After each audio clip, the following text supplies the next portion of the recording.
Hello friends, this is Balwan Patel. Welcome back to our channel. आज आपको मैं बताना चाहता हूँ गाइस क्रिया। ये पार्ट ऑफ स्पेन मैंने बताने का प्रयास किया है। क्रिया किसे कहते हैं, वर्ब क्या है, व्हाट इज वर्ब, क्रिया क्या है, क्रिया किसे कहते हो, क्रिया के बारे में समझे, क्रिया कितने प्रकार के होते हैं, क्या होती है क्रिया, इसे आज समझने का आज पूरा जोश और जुनून के साथ एक अलग एनर्जी के साथ आज सीखोगे आप। तो गाइस आप जानते होंगे क्रिया किसे कहते हैं। क्रिया जैसे खाना पीना सोना जागना उठना बैठना, ये सब चीजें क्रियाएं होती हैं। क्या होती हैं, क्रियाएं। यानी ये किसी व्यक्ति द्वारा किया गया कार्य ही होता है। यानी अर्थात जिस शब्द से किसी कार्य के करने या होने का बोध होता है उसे क्रिया कहा जाता है मित्रों। और मानव एक अलग तरीके से व्यवहार भाषा में मानव जो भी काम करता है उसे क्रिया कहा जाता है। मानव कुछ भी काम करे, हमारी मानव जात कुछ भी काम करता है, सोने का खाने का काम करने कुछ भी पढ़ने पढ़ाने का, वो सब क्रिया कही जाती है, वर्ब कही जाती है गाइस। तो आते हैं क्रिया के मूल रूप किसे कहते हो। क्रिया के मूल रूप को धातु कहा जाता है। क्या कहा जाता है गाइस, धातु कहा जाता है। अर्थात जिससे ना प्रत्यय लगाकर, जिसमें ना प्रत्यय लगाकर जोड़ा जाता है उसे क्या बोलते हैं, धातु बोलते हैं, उसी को क्रिया कहते हैं। जैसे मैंने बोला धातु में प्रत्यय ना लगा देने से क्या बन जाता गाइस, क्रिया बन जाता। क्या बन जाता, क्रिया बन जाता है। जैसे जा में ना लगा दिया गया जाना, दौड़ में ना लगा दिया गया दौड़ना, चल में ना लगा दिया गया चलना हो गया गाइस। क्या हो गया, चलना हो गया। धातु की मुख्यतः दो भेद होते हैं, मूल धातु और यौगिक धातु। क्या होते हैं गाइस, मूल धातु और यौगिक धातु होते हैं। मूल धातु जो स्वतंत्र होता है, जो खा पढ़ लिख सो जा उठ बैठ ये सब डायरेक्टली जो बोला जाए, और यौगिक में जहां प्रत्यय लगाकर प्रयोग किया, जैसे खा से खिला होता है, पढ़ से पढ़ा होता है, लिख से लिखा होता है, खाना से खिला होता है, फिर होता है जैसे जा से, जैसे पी से पीला होता है। ये सब चीजें प्रत्यय के बल से बनता है। क्रिया के मुख्यतः दो भेद होते हैं। अगर इसके टाइप्स देखा जाए तो मुख्यतः दो भेद होते हैं गाइस। अकर्मक क्रिया जिसे कहते हो ट्रांसिटिव वर्ब, और सकर्मक क्रिया जिसे कहते हो अकर्मक क्रिया जिसे कहते हो ट्रांसिटिव, और अकर्मक क्रिया जिसे कहते हो इंट्रांसिटिव वर्ब। क्या कहते हो, इंट्रांसिटिव वर्ब। आप पढ़ते होंगे एक्टिव और पैसिव वॉइस जब पढ़ाया जाता था गाइस, तो आप जानते होंगे जब पैसिव वॉइस में होता था तो अकर्मक क्रिया का नहीं बनता था, क्योंकि इसमें कर्म नहीं होता था, इसलिए इंट्रांसिटिव वर्ब का कभी पैसिव वॉइस नहीं बनता था और ट्रांसिटिव वर्ब के ही बनते थे। तो इंट्रांसिटिव वर्ब और ट्रांसिटिव वर्ब, अकर्मक जहां कर्म ना हो, सकर्मक जहां कर्म हो।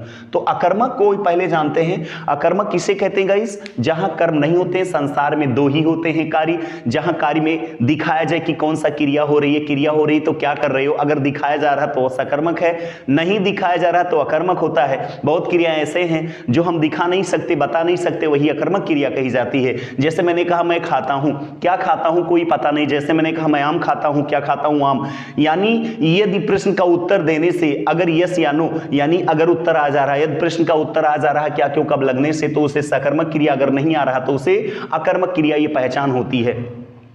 अकर्मक क्रिया दो कंडीशन और होती है जो एग्जाम बहुत बार पूछा गया है। जब कार्य स्वतः हो रहा हो, जब कार्य स्वतः हो रहा हो तो क्रिया अकर्मक क्रिया होती है। क्या हो रहा गाइस, स्वतः हो रहा हो, स्वयं हो रहा हो तो उस कार्य को क्या कहते हैं, अकर्मक क्रिया कहते हैं। जैसे उसका सिर खुजलाता है, जैसे बूंद बूंद से घड़ा भरता है, जैसे कपड़े धूप में सूख रहे हैं, जैसे आप कह सकते हो कि वह शर्मा रही है। तो ये सब चीजें जो स्वतः होती है ये भी अकर्मक क्रिया में आती है। बट दूसरा पॉइंट ये कहता है यदि निर्जीव वस्तु को कोई कार्य करते हुए बताया जा रहा है तो वहां भी अकर्मक क्रिया होगा।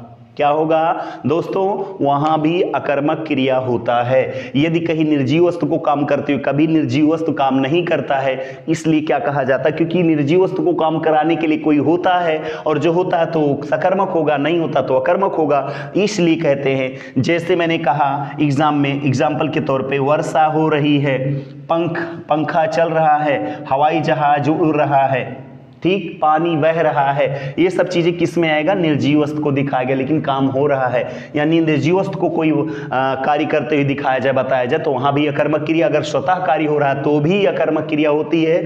कुछ इंपॉर्टेंट अकर्मक क्रियाएं हैं जो एग्जाम में सीधे सीधे पूछे जाते हैं, जैसे रोना, जागना, उठना, जीना, चमकना, उड़ना, उठना, बैठना, छींकना, थूकना, खांसना, तैरना, जुड़ना, टूटना, मरना, गिरना, पड़ना, ढलना, उछलना और उबलना, ये सब क्रियाएं क्या कही जाती हैं? अकर्मक क्रिया। क्या कही जाती है गाइस? अकर्मक क्रियाएं कही जाती हैं। क्या कही जाती हैं? अकर्मक क्रियाएं कही जाती हैं। और सकर्मक क्रिया उन्हें कहते हैं जहां कोई ऐसी चीजों का हो जहां पर किसी कार्य के करने होने से पहले वहां पर कर्म का बोध होता हो। ये कर्ता पर ही भार प्रभाव डालता है, ये कर्म पर प्रभाव डालता है। सकर्मक चाहे दो कर्म हो चाहे एक कर्म हो, सकर्मक क्रियाएं होंगी। तो मुख्यतः मैंने दो पढ़ा दिया, इसमें पढ़ना लिखना आना जाना ये सब चीजें क्या होती है? सकर्मक क्रिया कही जाती है। सकर्मक क्रिया बहुत सरल होता है गाइस, अकर्मक एग्जाम में कई बार पूछा जाता है, तो एग्जाम में पूछे गए प्रश्न मैंने आपके सामने लाया है। तो मुझे लगता है आप समझ गए होंगे गाइस। तो क्रिया किसे कहते हो? क्रिया किसी कार्य के करने या किसी मानव जाति के कोई भी कार्य अगर करता है तो उसे क्रिया कहा जाता है। मुख्यतः दो होते हैं, सकर्मक और अकर्मक क्रिया होते हैं। सकर्मक क्रिया जहां कर्म होता है, अकर्मक क्रिया जहां कर्म नहीं होता है। कुछ अकर्मक क्रियाएं लगते सकर्मक है लेकिन होते अकर्मक है, कुछ अकर्मक क्रियाएं लगते सकर्मक है लेकिन होते अकर्मक है। गाइस जैसा कि मैं एग्जाम्पल के तौर पर आपको बताने का प्रयास किया हूं, अकर्मक क्रिया दो बहुत मुख्य पॉइंट होते हैं। पहला होता है जो स्वतः कार्य होता है उसे अकर्मक क्रिया के लिए में लिया जाता है। जैसे मैंने बताया सर खुजलाता है, ठीक, वह शर्मा रही है, वर्षा हो रही है, ये निर्जीव वस्तु क्रिया हो रही है। और जब कभी ये कहा जाए बूंद बूंद से घड़ा भरता है, या जब ये कहा जाए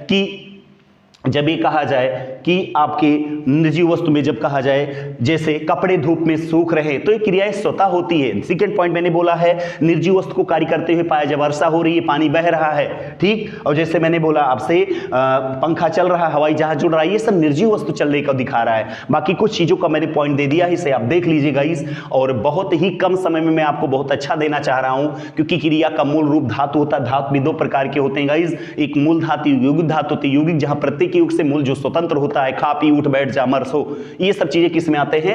आपके मूल धातु में आते हैं। तो गाइज मुझे लगता है आप समझ गए होंगे। अगर आप यूट्यूब चैनल पे नए होंगे तो सब्सक्राइब, ये छोटे छोटे वीडियो आपके बीच में मैं लाता रहूंगा।